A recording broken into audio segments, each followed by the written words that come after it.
Hey everyone, Chris here, and welcome to my channel, and welcome to this week's reading vlog. So this is the first week of Realmathon, and while I don't have a specific TBR, I am very much looking forward to reading the books that are on my TBR and seeing how many points I can get for them.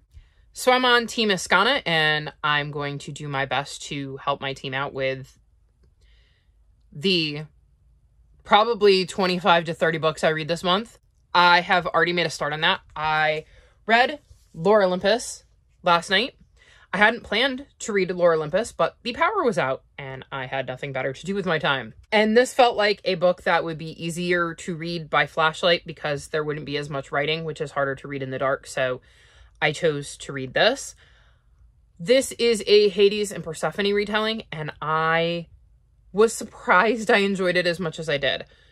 I was not expecting that at all, and I definitely plan to read volume 2 when it comes out later this year. I think the art is gorgeous. Let me see if I can find a good shot that doesn't have too many spoilers on it. Oh, here's a good one. A picture of Persephone in one of her dresses. I thought it was really pretty art style, and I really enjoyed getting to see Hades and Persephone's journey in this. And like I said, I will definitely be continuing on with this series at some point. I have not figured out yet how many points this will get me for either adding magic to my realm or taking it from somewhere else. I haven't decided yet. I haven't looked through the prompts to tabulate, but at some point in the near future I will, because I don't want to get too far behind on that. I also started I think it's called the Dragonet Prophecy, which is by one of the people who writes the Warrior series. I only learned recently that they had a series that they wrote under their own name, and I was listening to the audiobook of that, and it was struggling because I was trying to listen to it with no Wi-Fi, so that wasn't my smartest move, so I ended up putting it down, and I may actually start it over because I've requested the book from the library, and I'm really, really struggling with audiobooks when I don't have a physical copy in front of me, or it isn't a world I know extremely well. Like, I think I could listen to any Warriors book in the series without needing a book in front of me, because I know the world and a lot of the characters so well that I don't need to retain as many of those details. But with a brand new world and new characters where I have no idea what's going on, it is much, much trickier right now, and I don't know why. But I may start that over, but I am getting a physical copy from the library, and I do plan to read that because I've liked their writing as one of the Erins, so I'm hoping I will like their writing when they're not part of the Erin crew. So I'm enjoying reading that, or at least I was, what little of it I read. And then the other update I have is I've started The House of Always, to absolutely nobody's surprise. I'm not that far in. I literally just started it, but I'm very excited to be diving back into this world. And the moment I got this back from the library, it was really hard not to just pick this up and say, forget my TBR, I don't need to worry about that. I'll just read this. Because, you know, that won't take me any time at all. It's a tiny, tiny book. But I'm really excited to be reading this and seeing what happens next in the series. I love this series. I love how it is told. And I love the audiobooks. I actually used an audiobook credit for this one because I did not have access to a free version of it. So to me, it is totally worth it because the audiobooks are fantastic. I would highly recommend them if you haven't checked them out. And they definitely help me with the stumbling over unfamiliar terms, even though a lot of those are now familiar to me because I've read so many books. But I am really excited about that. I will probably read some more of that tonight before bed. I also spent some time today. I did work on editing at 5 on Friday, but I had a bit of a crazy day, so I did not get that up, obviously. That power going out thing threw my whole plan off. I did, however, work today on starting to catch up on my Goodreads. Like, I caught up all the books I read in March on my Goodreads. So tomorrow I'm hoping maybe I can catch up my Storygraph because I've been behind on that. I've been slacking. I caught up my book tracker so that I know everything with that. And I made a Google Doc with all of the books I read in February and all of the books I read in March for my wrap-ups, because I'm going to do wrap-ups. I'm not going to do recent reads because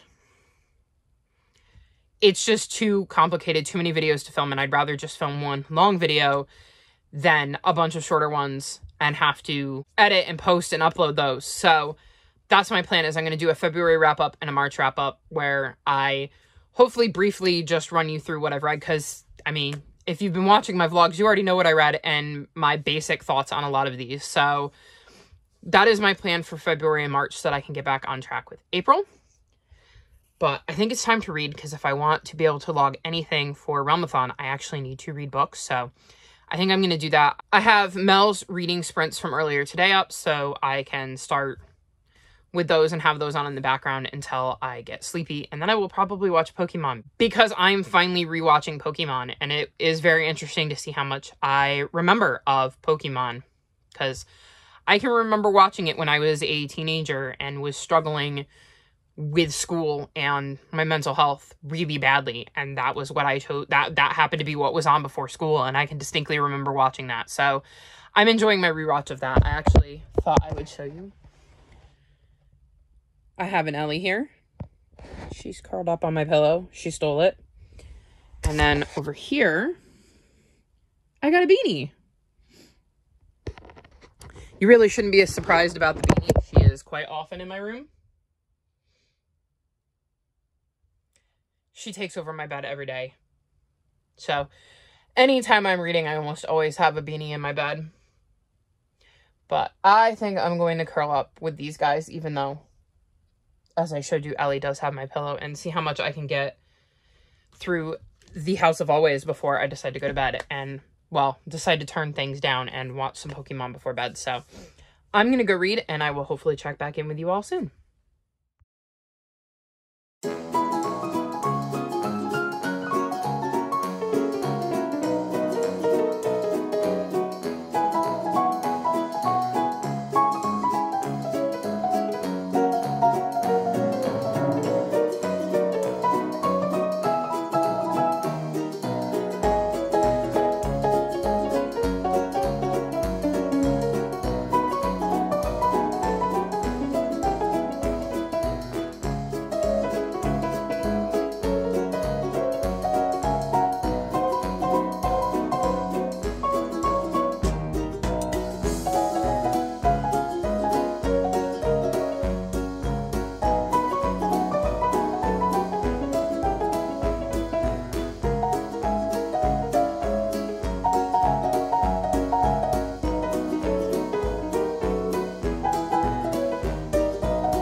So it is Tuesday evening, and I thought it was beyond time to check in.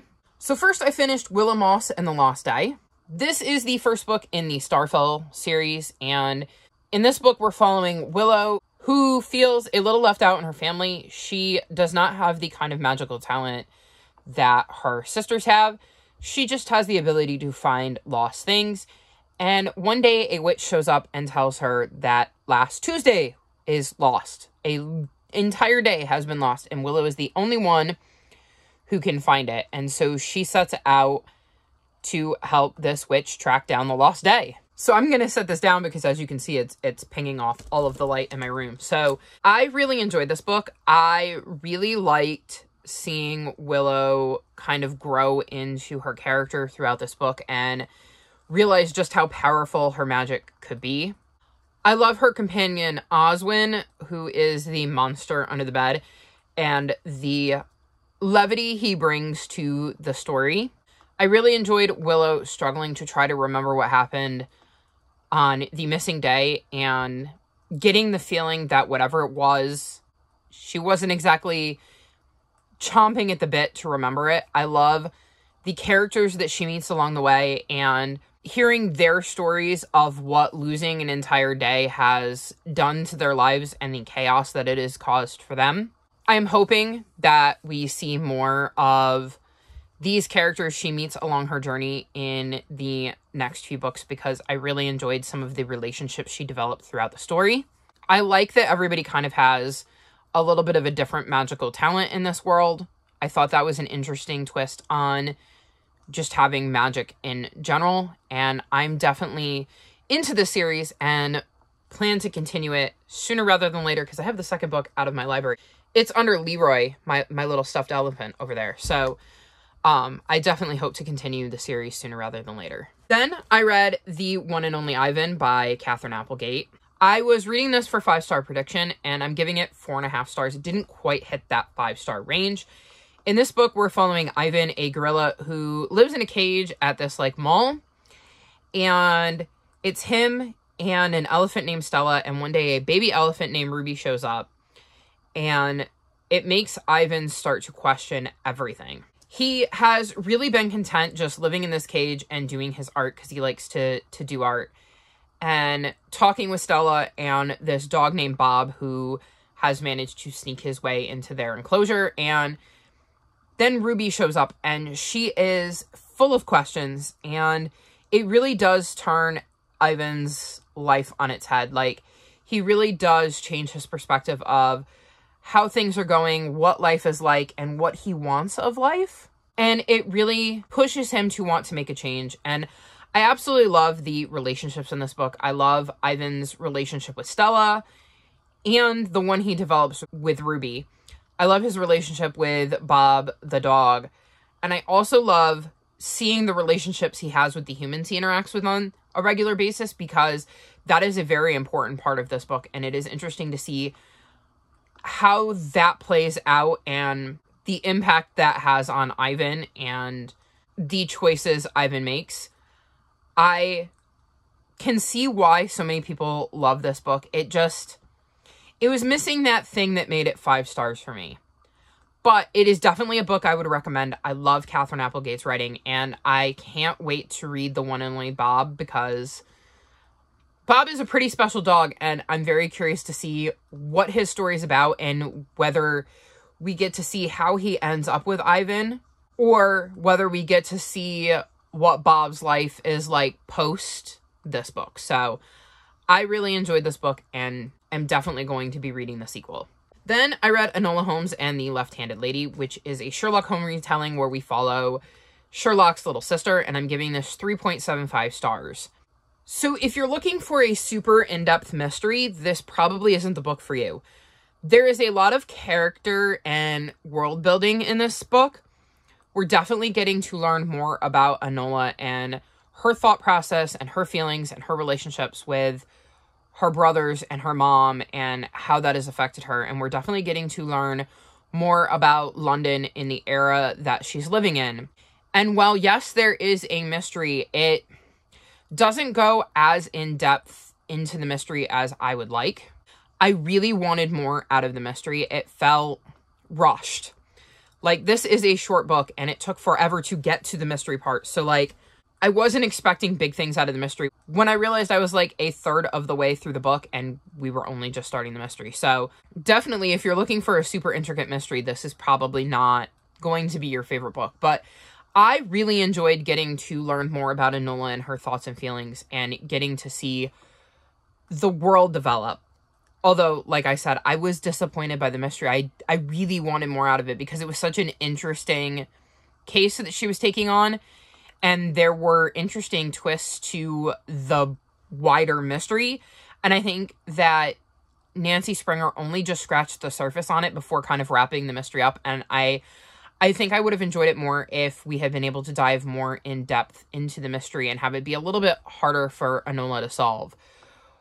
But that being said, I definitely want to continue on with the series because, like I said, I like Enola. I like seeing her relationships develop, and I'm curious to see where she goes from here. And hopefully we'll get a little bit more mystery in the later books as we've already kind of built up the world and the character, and maybe the author will find a better balance between the two, because that would be my hope, is like just scale down on the character and world building a little bit and devote a little bit more time to mystery, and these books would definitely be in the 4-star range for me for sure. Then I read Hooky, and in this we're following twin witches who miss their bus to school and end up deciding to go to their aunt's house. And once there, they have to transport a prisoner to the prison. And while there, they get distracted and are accused of trying to steal a dragon egg and being traitors to the witches. So they end up hiding and meet a very interesting cast of characters while they're hiding. And I didn't get this book. I didn't find most of the characters likable. And there were times, because it's a graphic novel, like,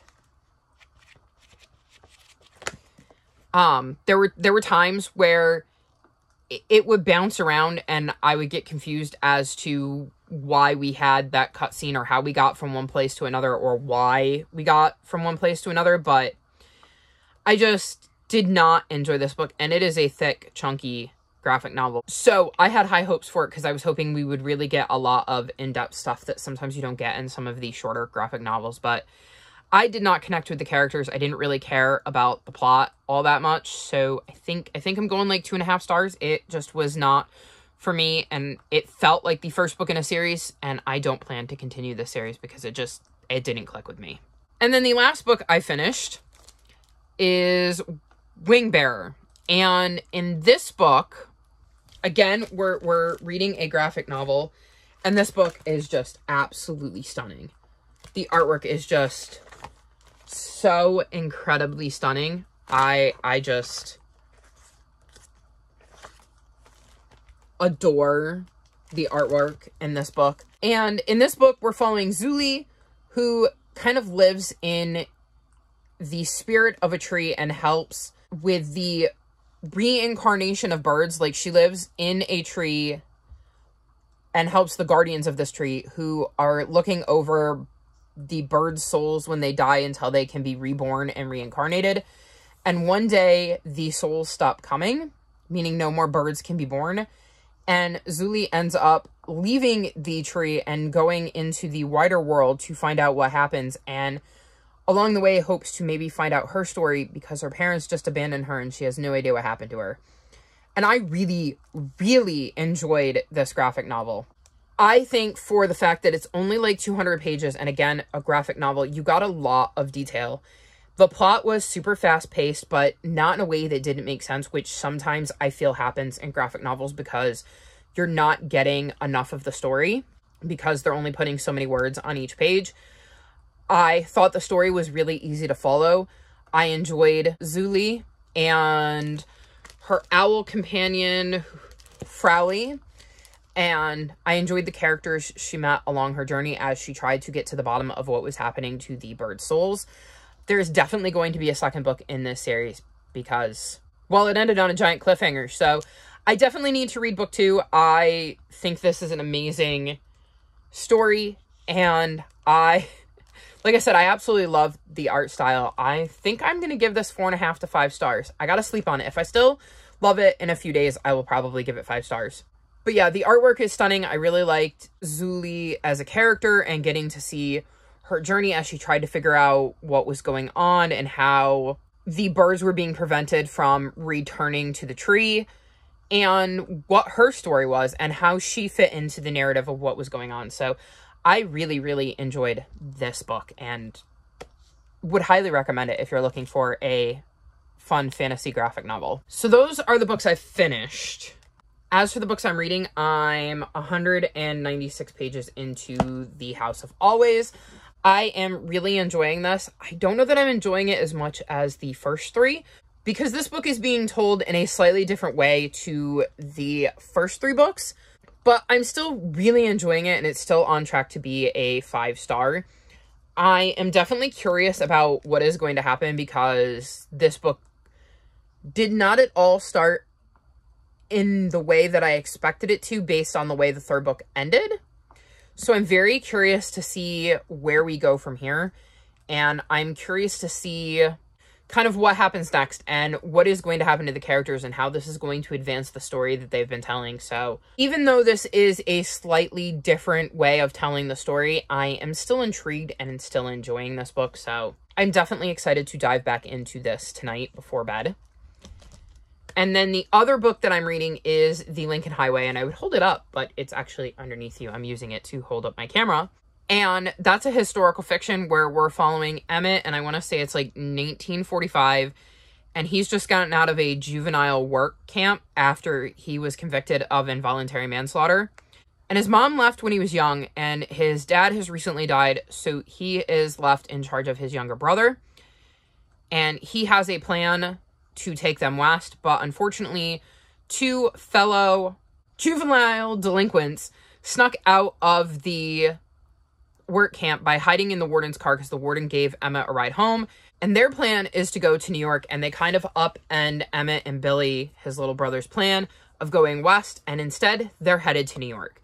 And I have really enjoyed how this story has been told. We've been getting multiple points of view. Emmett and the 2 campmates that he had, for a lack of better term, because I don't know that he would really consider them friends. And I'm very curious to see how this detour is going to affect Emmett's plan and what he had set out to do for himself and his little brother. I really, really like Billy. I think he's such a amazing kid, given that his mom was gone when he was very young, and his dad died, and his brother was convicted of involuntary manslaughter, and he seems like a really sweet kid with a good head on his shoulders. So I'm curious how that's going to play into things given the circumstances of what is going on. I'm listening to the audiobook, and I'm really, really enjoying that, like, while I read along. So if you can access the audiobook, I would recommend it because it's a good audiobook. Either way, I'm definitely enjoying this, and I'm excited to continue reading it and seeing what happens to Emmett and Billy, and whether they finally get out west, or if the New York detour turns into a final stop. So that is all the reading I've done. I've actually filmed a bunch of updates now, because I filmed my update for my 5-star prediction because I hadn't done that. And then I filmed for 2 secret TBRs because I have 3 secret TBRs going. I'm going to be very curious to see if anybody figures out what I'm doing, because there's a theme to these TBRs. So I'm definitely going to be curious to see if anybody figures out what that is. But I filmed that before I filmed this, and I'm ready to give my voice a break because I have been talking for a very long time now. So I think I'm going to read, I don't know whether I'm going to read more of The Lincoln Highway, or if I'm going to read The House of Always, or if I'm going to pick up something that is a little bit lighter and not an adult historical fiction or an adult fantasy. But either way, I will be doing some reading, but I wanted to check in. I have not done points on any of these. I know I need to. I'm hoping maybe I can make time to do that tomorrow. We'll see. I also really, really want to film, because I have a haul that I can film, because it's been 3 months and I try to do them quarterly. So there's my haul. I have my spring covers that I can film. I have my next round of 5-star predictions that I have picked out, so I could film that. It would be really nice to film. I have a couple of recent reads to finish up January, and then I will be doing wrap-ups for February and March, and I would like to get that filmed in the next week or so. So we'll see. It's all going to depend on how things go and how bad my anxiety is at any given moment, and how bad my allergies are, because now that spring's here and the pollen is in the air, my allergies are going haywire. So we'll see. Fingers crossed I can get some filming done, though. I might even just say screw it when it comes to backgrounds, because that's part of it, is like to film when I film with my like bookcase behind me, like that one over there. I have to kind of tear my room apart so that I can set up my camera, and I don't know that I feel up to doing that. I don't know what I'm going to do. I haven't quite figured it out, but I really do want to film. So maybe I will film with a slightly different background, whichever is easiest for me to kind of set up, because I think the filming part is more important than necessarily the background, because I think you guys would much rather just have the content than me trying to get up the gumption to actually tear my room apart to film. So we'll see what I can do, but either way, I'm starting to get tired.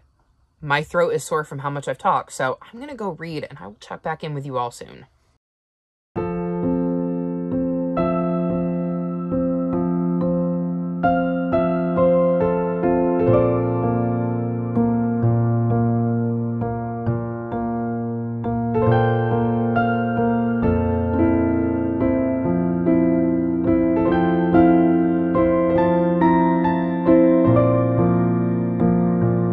So it is just after midnight, which means we have officially finished our first week of Realmathon, and I have a bit of an update since I last checked in with you.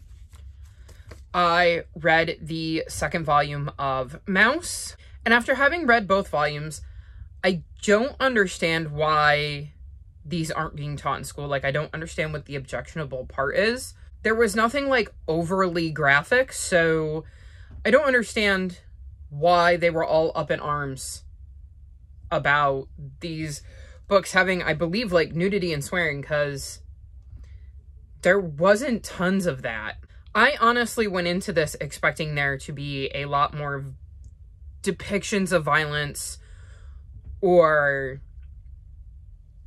maybe, like, since nudity was brought up, maybe some sort of, like, rape scene, but I, at least, did not see that while I was reading it. But again, just like with volume 1, it's this heavy black text and black and white drawings, which for sure gave me a headache. So I struggled my way through it, and I think I'm going 4 stars with this one as well. I was actually expecting it to, like I said, be more brutal, so I was surprised that it wasn't, but that's not to say it wasn't brutal. It was definitely hard to read about what had happened to Art's father and to understand some of the realities of what living through the Holocaust meant. And I think another way that it is really demonstrated how damaging the Holocaust was seeing how it had affected Art's father post the Holocaust. And I think that is another important message that this book gives, is that the Jewish people went through this horrible, awful, heartbreaking, mind-boggling experience. And their life was never going to be the same after that. It was going to be impossible to be the person that they were before this tragedy happened to them. And I'm sure that some people adjusted back to society better than others, because everybody processes trauma different. But I think one of the important things to take away from Art's father's story is the ways in which he suffered post the Holocaust. Because it is very, very evident in this book just how much he is suffering and how much this has changed him.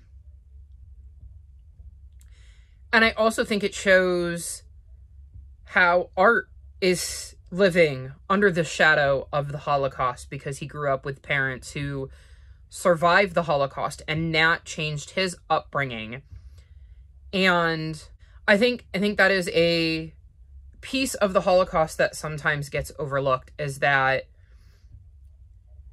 yes, this atrocity happened, but there were survivors, and these survivors had to live with that horror of what happened to them and what happened to their loved ones and all of their community for the rest of their lives. And I thought that Art Spiegelman did a really good job of balancing the story of what happened to his father in Auschwitz with the effects of that and the relationship he had with his father in the present time when he was being told his father's story. I really understand why people want this book taught in schools, because you can learn a lot from this story. And I also think it is a way to connect with students who maybe don't connect as well with stories when they're reading them from a textbook, because of how dry that material can be sometimes. And for people who don't necessarily like reading long novels, because reading isn't for everyone. As much as I love it, I know not everybody loves it. So I definitely understand why people are up in arms about this book being pulled, especially considering I have no idea, after having read it, why it is pulled. So I think both volumes were very informative, and I'm really glad that I took the time to pick them up and check them out, and that I had them brought to my attention, though I almost wish I hadn't, because then they wouldn't be banned. So it's like a catch-22. As glad as I am to have heard about these novels, I also wish I hadn't, because if I hadn't, that meant they were still in school. It's another one of those paradoxes of, like, I wish that the Holocaust wasn't something that had happened so that I didn't have the material to read on it. Like, I wish this book didn't exist, not because I don't think it should exist, but because I think that the Holocaust should have never happened, so therefore a book like this shouldn't be possible to write. But I think it's another one of those scenarios. But either way, I'm glad to have read it. And if you want to know more about World War II, I would highly suggest you check these out, because it was a very informative read. Next, I am now 66 pages into my reread of Neverseen. So far, so good. I'm enjoying it, though I will be putting this down over the weekend, so I will probably read it in next week's vlog, but I'm definitely enjoying it, and am once again enjoying being back in Sophie's world with these characters and getting to go through their journey with them. Another book I've only read a little of is Under Wildwood. I'm 58 pages in, and the only reason I picked this book up when I did was because I had a bunch of cats in my bed, and there was no way to get to my books without disturbing the cats. Because, I'm going to see if I can show you. I pile my books here next to my bed, and they were all over here, but the only way to get to that pile would have been to crawl across my bed and through the cats to get to them. So I just ended up picking up another book. So I have started this. It is definitely off to an interesting start, and I'm very curious as to what's going to happen in this one based on the start. But this is another book I probably won't be picking up until Monday, mainly because starting at 7 p.m. your time, or 7 p.m. Cassidy's time if you'd rather use her time zone, there is going to be 48 hours worth of peace talks, and all of the books you read in this 48-hour period will have 10 bonus points for your realm. So I'm going to be focusing on books that I can start and finish in that time period, because I was under the impression that you had to read the entirety of these books in the 48 hours. You couldn't have started it beforehand, so I won't be using those. So my main goal for tomorrow morning before 7 p.m. my time is to finish these two books. So with the Lincoln Highway, I'm on page 245, and it's not my favorite historical fiction that I've ever read, but it's also not my least favorite. Like, I'm really enjoying Emmett and Billy. It's more of, I'm not sure if I enjoy all of the other characters' points of view that we've had so far. And I'm pretty sure with one of them, you're not supposed to like him. I don't know. This book is turning out a lot different than I thought it was going to, so we'll have to see. But I want to finish this tomorrow. And then, like I said, the other book I want to finish is The House of Always, and that's going to be my plan for tonight, because I'm on page 390, and this is a 501 page book, so I only have a little over 100 pages left, so I should be able to smash this out tonight. I just love this series. I really, really love this series, and I really, really love the audiobooks for this series. So if you have access to the audiobooks, I would highly recommend them, because they're really, really good. I wasn't sure about this one when it started because of how it was told, but as the book has progressed, it's won me over, and I definitely am enjoying the way this one is told, because it's a little different than the first three books in the series. But I'm very curious to how this book is going to wrap up and how it is going to set up what I believe is the final book in the series, which is book 5, which comes out at, I believe it's the end of April, and I've already gotten in line to get the copy that's on order from my library, so very excited to finish this. So that is my plan, is I'm going to hopefully finish both of these, and then I can focus on whatever I want to read for the 48-hour Realmathon. Peace Talks. So that's it for this week's reading vlog. All of my social media, including my Discord, is linked in the description below if you'd like to come chat with me. If you've made it this far in the video, leave me a sword emoji. Like this video and subscribe to my channel, and I'll talk to you next time. Bye!